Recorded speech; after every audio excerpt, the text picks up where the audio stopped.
I've been waiting for.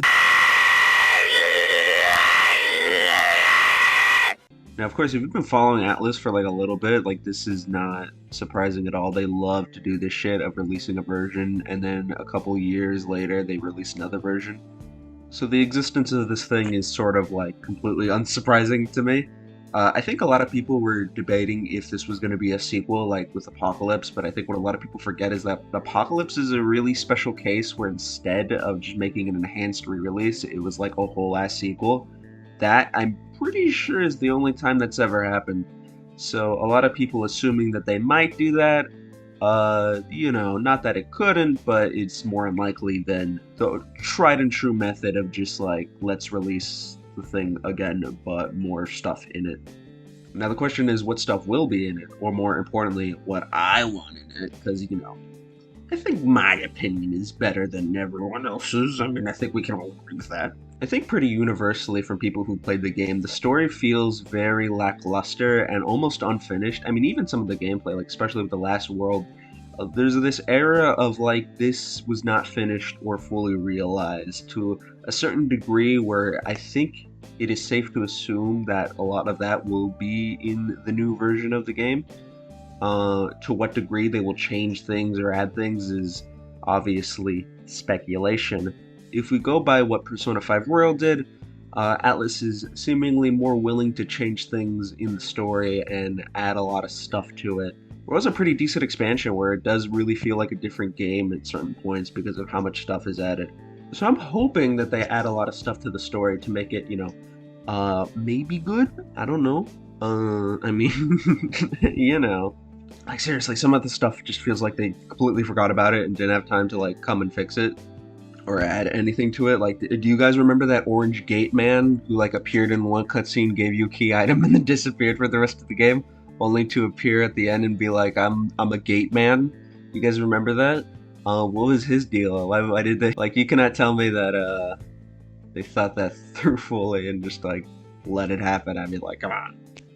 Obviously, the story being as lackluster as it is and not being fully completed is sort of speculation, as there's no direct confirmation on those from interviews and stuff. It makes this assumption ring more true, especially with how the game actually is. That it feels incomplete, and there's enough supporting evidence where that sort of idea is strong enough. I feel like, at least personally, I believe this. Whether you're at home do or not, you should, because I'm right. I'm always right. I mean, if you look at some interviews, like it seems like they planned for a bunch of stuff in this game, yet it never came to fruition at all. And even some lore elements that they just like dropped in interviews, and it's like, why wasn't that put in the game? Now, of course, that always happens with games. Is sort of like these ideas that are not put into it, or little lore details that are just like brought up in like art books or something. But SMT5 in particular has like kind of a lot of it where it's like, this seems really important. Like, did you know Nua and the Raito knockoff like apparently knew each other since like childhood and they grew up with each other? It's like, that's pretty interesting. Why wasn't that brought up in the game? I mean, that seems important to those characters. And there's kind of a good amount of that, and it just sort of tickles the brain as to what happened, really. And of course, besides story elements, which is what personally I want the most revisions done, revisions or additions to make it more fleshed out, I think gameplay is also another area where the game could use some tweaking. Particularly with environments, I feel like, because as the game goes on, the environments feel less and less unique and constructed well, especially the last area of the game where it just sort of feels like a bunch of bullshit. I would like, more on that. Along with that, it's very likely that this game will add a new character and a new route and stuff like that, as other Atlas re-releases love to do. It's like their favorite thing. So if they do that, I would like it to not be like the main focus, really, because SMT5 has a lot of narrative issues, and if you just introduce like a new character and like this is the main focus without really supporting the other branches of the story that never really got focus and just sort of ignoring it for this new thing, I wouldn't like that very much. It would kind of feel like a wasted opportunity. I feel like really, out of all the re-releases Atlas has ever done, this is like the one where I'm like, hey, I'm kind of happy that they do this because they have like another shot at this game. And I don't think it's entirely impossible for this re-release to just sort of more expand on other elements in the game, because I think a lot of people forget because it's the version we got in the US. But the Maniacs version, a lot of the content that people really really love, like the fiends, the true demon ending, people are sort of split on the Amala labyrinth, but I think it's really cool. You know, Dante, a lot of that was added in the Maniacs version, which was the re-release. In the default Nocturne, a lot of the stuff that people really, really like isn't in the game. So I don't think it's entirely out of the realm of possibility for Alice to like really hit it out of the park, make this re-release like way better, you know, add lore stuff into it that makes it a lot more appealing and complete, you know, make these characters more characters. Like, remember the glasses guy? Remember the glasses guy? Remember his like 3 scenes? Atlas, you should add maybe 4 scenes this time, and then maybe we'd remember him at all. Remember the glasses guy's sister? She was green coated.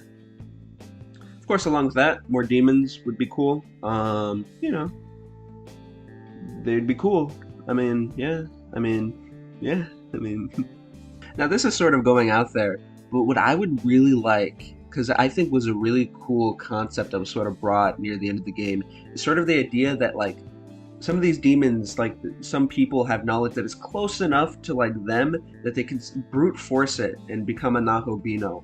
And I would really, really like if like that was like an optional path the main character could take. Now it's pretty out of left field, and I doubt it would happen. But I would love like just like concept art of Nahobino but Ball, Nahobino but Zeus. You know, I think that'd be really cool. I doubt that'll happen. One thing that I think might be more closer that I would love is sort of like an optional like save that tentacle girl that dies. Like I think it'd be really cool if you could save her and somehow like she unlocks the new dungeon that they always love adding, like new dungeons. Actually, it's kind of interesting. What would be the new dungeon like expansion for SMT5? Because it so deviates from other dungeon conventions in the other games. It's like, where would you add that? Is that just like a at some point in the game, like you're given like a key to like a new like little area that you explore, and like that's like halted off by like progression blockers so you don't like get too ahead? Probably be like that, right?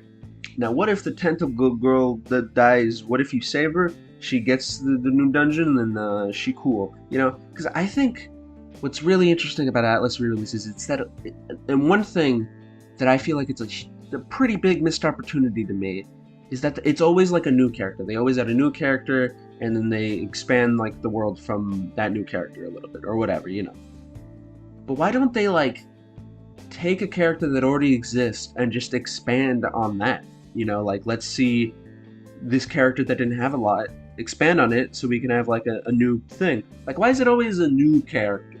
It always bugs me about Alice re-releases that I can't think of a time where it's like this character just pre-exists and Alice just expands on them from this new re-release. And I feel like SMT5, more than any other game, would benefit greatly on just like, let's just expand on what's already here instead of just adding a new girl. Which, you know, I hope they don't do. I hope they improve a little bit on that area, but who knows? Who knows?